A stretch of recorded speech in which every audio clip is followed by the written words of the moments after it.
There's a village where life is good, where the charm of the landscape blends with the nearby Mediterranean and the world-famous city of Cannes. Built in a spiral round the church tower, the village of Mougins is perched on top of a hill once covered with olive trees and fields of rose bushes. Nowadays, magnificent villas are dotted about the countryside around the village, surrounded by elegant gardens with their own pools. However, some old buildings have survived. In particular, an old mill which has been restored. It's now an internationally renowned gastronomic stopping place. This is the Moulin de Mougins, the domain of Roger Vergé. C'est le Moulin de Mougins où officie Roger Vergé. Roger Vergé, good day. Hello. You're an emblem of French cuisine, a symbol of the Gallic art de vivre or good living. You're famous worldwide, and stars and artists flock to your restaurant. How would you define art de vivre? Well, art de vivre is something I've tried to recreate in these surroundings here in Provence. And in fact, I believe I was one of the initiators of the so-called sunshine cuisine, since my first book was entitled La Cuisine du Soleil. I've always tried to work with genuinely regional produce, meaning things we find in abundance around here, fragrances, fruit, flowers, anything that can go into Provençal cooking and is drenched with sunshine. I was influenced by the sun because I spent the early part of my life in North Africa, and then in equatorial Africa, Kenya, Rhodesia, and the Caribbean. So let's talk about cooking. You have a large staff working for you, don't you? Yes. Well, at the moment we have 20 to 25 cooks. And then in the dining room there are 30 people or more. And then, well, there are linen maids, the gardeners, because we grow some of our own vegetables and herbs. That makes a fair number of people. A small company, in fact. So, here's the recipe for lobster with fresh vegetables and herbs from our own gardens. So, of course, we need a blue Brittany lobster, weighing about 500 grams, a few fresh baby broad beans, tomato petals, and I'll explain to you how to get this result here, how to prepare them. We also need a few green beans, purple artichokes from the Var, tiny artichokes, poivrade artichokes as they're called, asparagus tips, purple tips also from the region. Tomatoes, green sweet peppers, wild mushrooms, and what we call lampin mushrooms, balsamic vinegar, and olive oil, salt and pepper. To prepare the tomatoes, first of all we remove the stem,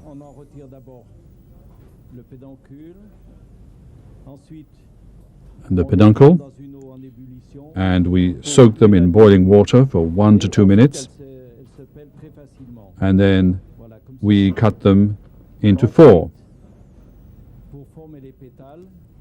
In this way, we cut it in 4, unless it's a really big one like this one, and then you take out the inner flesh, and you just keep the outside of the tomato, the fleshy part. And now we're going to cook the lobster. We can steam it, but we can also cook it with an aromatic stock. When steaming, we cook for 3 minutes, and with the stock, we cook for about 5 minutes. The Brittany lobster can be replaced by other types of lobster, crayfish, or even scampi or large shrimps. So we have our tomato petals. We're going to salt them.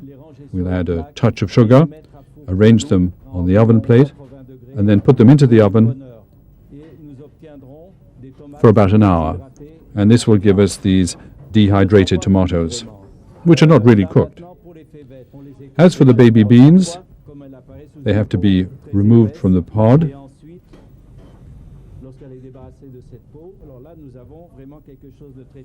And we've got really very, very tender artichoke.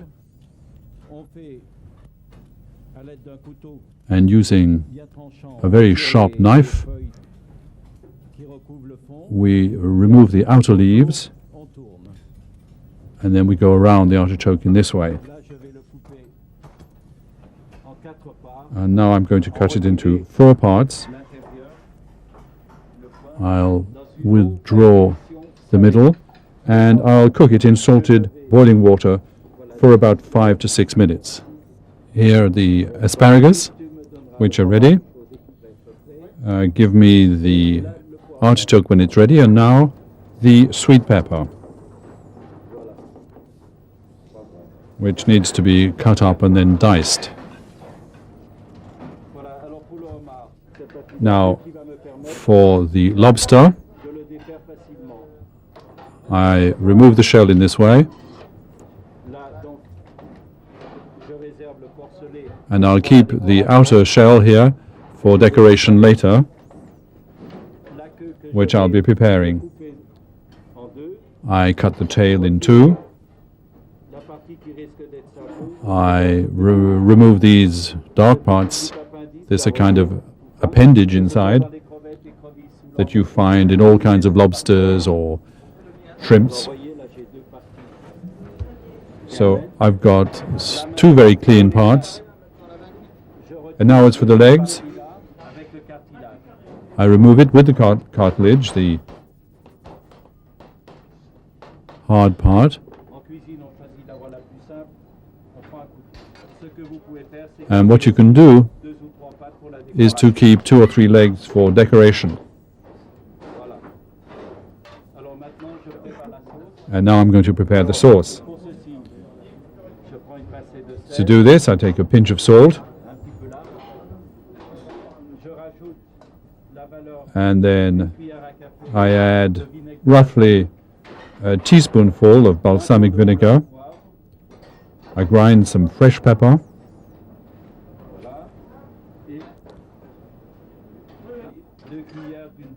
and then a good spoonful of virgin olive oil. And now we can begin to prepare the dish with the vegetables, the lobsters, the asparagus. I will now put on the lobster with the head towards the middle.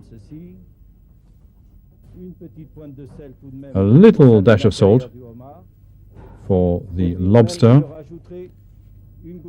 And now I add a drop of virgin olive oil. And then I cover the whole dish with this sauce. As for the tomato petals,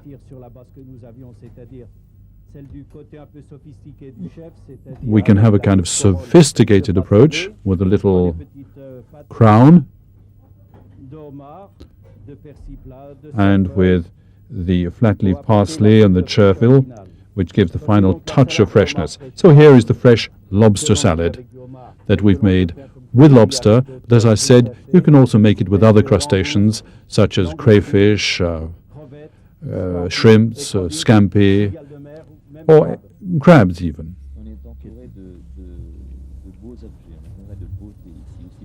You have some fine pieces here. We're surrounded by beauty, both in nature and in the restaurant, with many artworks. There are a lot of artists.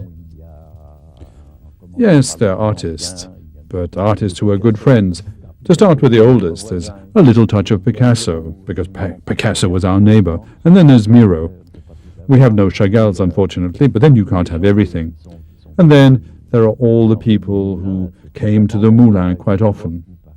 At one time, for instance, Miro, Chagall, and Calder, and lots of others. They'd come here regularly. Picasso used to come too, because that was the period. These artists didn't pay you in paintings, did they? No. because they were already valuable, and perhaps I wasn't worth much at the time. But then, those pieces we do have were made especially for us. They weren't part of a series, and that makes them even more precious to me. They have more than just artistic value. For me, they have friendship, sentimental value, if you like. That table, for instance, it was César's idea.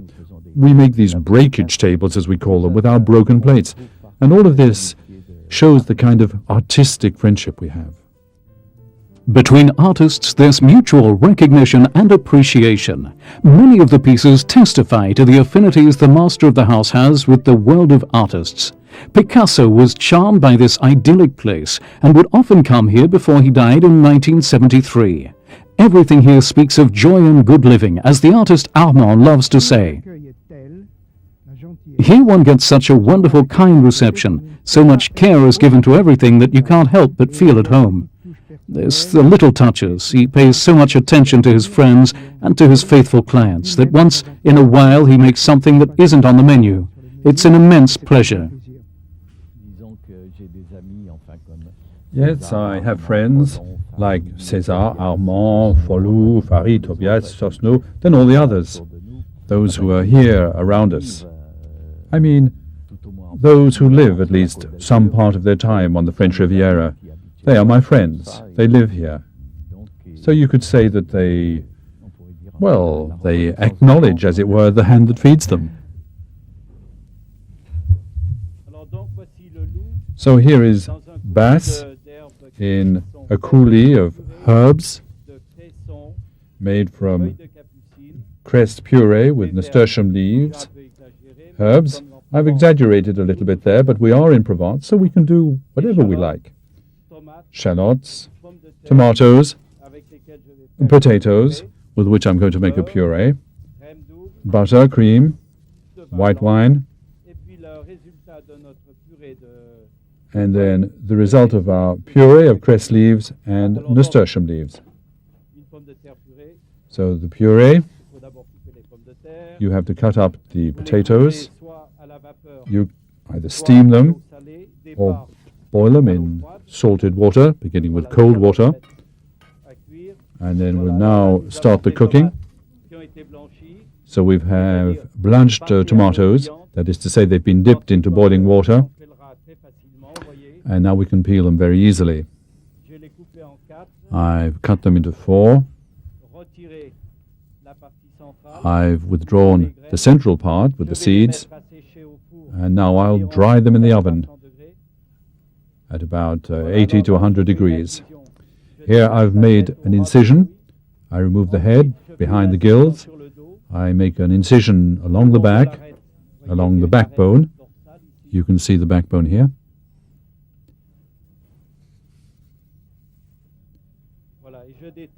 And then I remove the fillets, following the backbone. I remove the fleshy part. Now I'm going to chop the shallots very finely, like that. And then I add a knob of butter to the bottom of the dish, which I'm also going to salt lightly, and also with the shallots. Then I place my fish skin side down in the dish. I add a twig of rosemary and a little bit of fresh thyme. And then I moisten it with white wine, very, very little. And then I will salt the top of the fillets. I add a little bit of fresh ground pepper. Don't do what one of my assistants did. He used too much pepper. And we need just a little teaspoon of butter for braising. And now we can put this into the oven at 200 degrees for 10 to 15 minutes. We have to cook the potatoes and then work on this for some time with a wooden spatula to mix it with the butter, and then into the oven with it, with the white wine and the herbs. And now I have my fish, which I keep warm, and will now reduce the sauce to obtain 1 or 2 soup spoons of juice. I've got a large teaspoon with the shallots and a touch of butter, 2 spoonfuls of fresh cream, and I mix it all together, the knob of butter, and I'll put this through the sieve in order to remove the shallots. A very dense sauce. And I'll now add the herb puree, just 1 or 2 teaspoons. This puree was obtained with the nasturtium leaves and with the cress. You can do without the nasturtium leaves.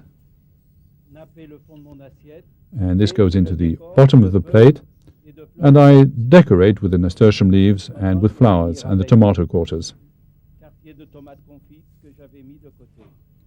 These tomato quarters that I'd put to one side earlier.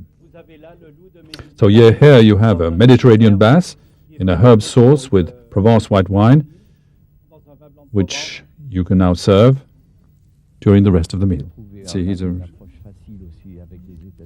Yes, I've established close connections too with the United States, especially the West Coast, Los Angeles, a city with which I have closer ties because it fits in, it matches our Cannes events with the cinema festival, the Midem, and all of that kind of thing. And that's what gives me the opportunity to meet all of these fantastic people, the stars, the producers, the singers, and so on. They all come to you? Yes. In 25 years, they've all come, or many of them at least. You're talking about the US. You have a place at Epcot. Yes, I have a restaurant at Epcot with Paul Bocuse and Gaston Lenôtre. We've been there for 13 years now. It's still a movie stronghold at MGM, Universal Studios. And it's becoming, well, not entirely Hollywood, but a sort of quasi-Hollywood. And then I still run into friends, people I knew in California who move around for the needs of the cinema internationally. Well, there's one who's a real friend, that's James Coburn, who spent 6 weeks here for a film shoot. And then there's Charlotte Rampling. There was Burton. There was Elizabeth Taylor. She came, but only occasionally. And who else? Well, there's Clint Eastwood. Who else? Michael Douglas, who comes quite often. He's a friend. We were in New York together. And Stallone, Schwarzi, too. Schwarzi, he's a restaurant owner, too. Yes, well, I was there at the opening of his restaurant in Los Angeles. Sharon Stone, do you enjoy dining at Roger Vergé's? My favorite place to be. Yes, it's a wonderful place. It's the most wonderful person. If someone were asked to name a restaurant that draws all the celebrities, they'd have to say this one. During the Cannes Film Festival, they say it's easier to get an audience with the Pope than to dine at the fantastic paradise of Roger Vergé.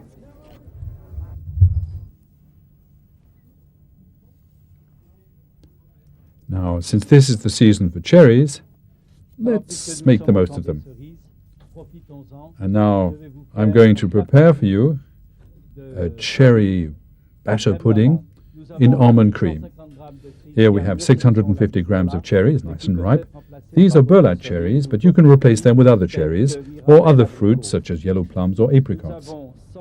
Here we have 100 grams of fine sugar, 60 grams of flour, here 100 grams of ground almonds, a dash of salt, 60 grams of melted butter, yes, as I say, about 60 grams, and here we have 2 deciliters and a half of milk and 2 deciliters and a half of light cream fleurette, plus 5 centiliters of kirsch. So now, We're going to begin by removing the cherry stones. This is what takes longest. So you remove the stalks first, and then you remove the stones, so that this won't take you too long whilst you're cooking. The best idea is to do this in advance. So I butter the bottom and the sides of the dish quite generously. And this is what is going to caramelize and give a good taste to the batter. And then I prepare the batter. I put in the solids, the flour,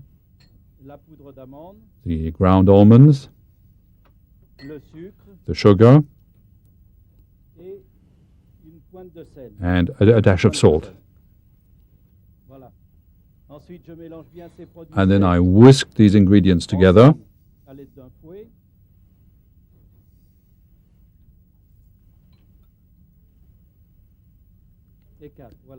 And I add 4 whole eggs. Sugar, flour, ground almonds, a pinch of salt, and the eggs, and the sugar. Here you bring the butter in as well.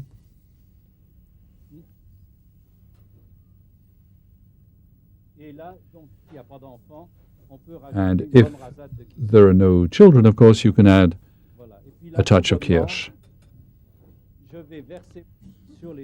And now we'll pour the mixture onto the cherries to cover the cherries. And then I'll leave them for a quarter of an hour at 250 degrees, followed by 20 minutes at 200 degrees. And here, you leave it for 20 minutes. Thank you. So here we have the cherry batter pudding with almond cream, and you can serve it either warm, but also you can serve it cold.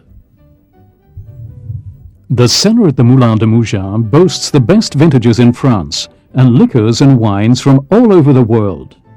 You can take away with you a little piece of this region of Provence that Roger Vergé loves so much and that he wants to share with so many. The arts of the table are also subject to careful scrutiny at the Moulin de Mougins. Everything is in harmony. Roger Vergé likes to recall that a visit to his restaurant must first and foremost be a celebration, a feast for all the senses. You can also stay at Mougins and study with the master.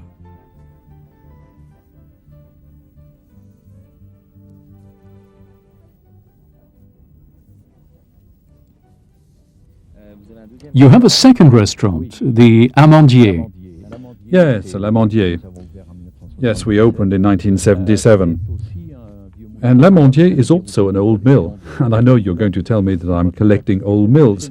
Well, that wasn't exactly what I was attempting to do, but that's how it turned out. L'Amandier is a mill dating back to the 14th century. The cellar is an old oil reserve where the people from the village used to store their oil jars because they didn't have enough room at home. So it dates back to the 13th century. And this is my bastion, my stronghold. My stronghold, in fact, dates back to the 16th century. But in the foundations, we found a stone which was marked with a date from the 13th century. So most likely this part dates from the 13th century and was destroyed by invaders or brigands, I don't know. So here we have documents, official documents, you could say, that authenticate the presence of the mill back in the 16th century, with a few, well, you can see the fortified village, which was defended, and the mill, which was completely isolated, with a chapel right here, another one over there.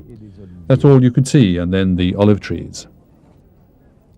It's lovely contemplating the picturesque little streets lined with picture galleries or with friendly, welcoming restaurants where talented young chefs exercise their art, justifying the gastronomic reputation of the village. To your very good health. And to yours too.